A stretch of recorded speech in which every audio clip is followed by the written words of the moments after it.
Я была в доме, и Нариман был в доме, а остальных гуляли, не было. Потом прибежали, сказали, что горит там.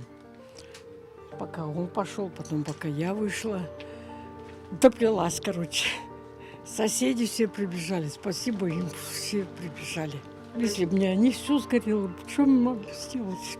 Соседи оттуда, со всех колонок, со всех шланги тянулись все.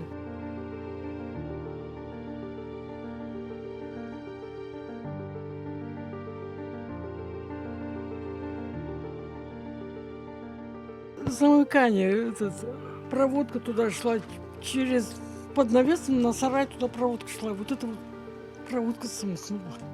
Сгорела солома, дрова, 2 комнаты.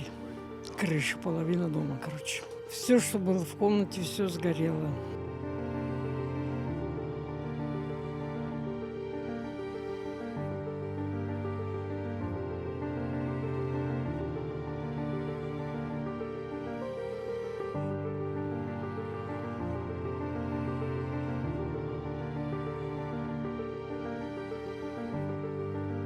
В 2020 году был инсульт.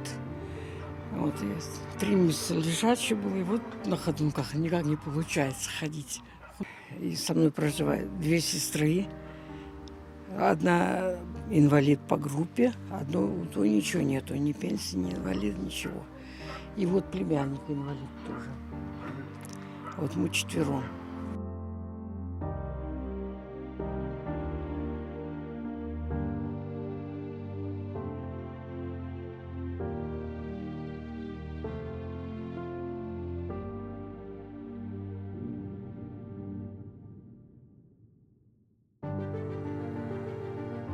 На данный момент у них нет средств самим все это восстановить.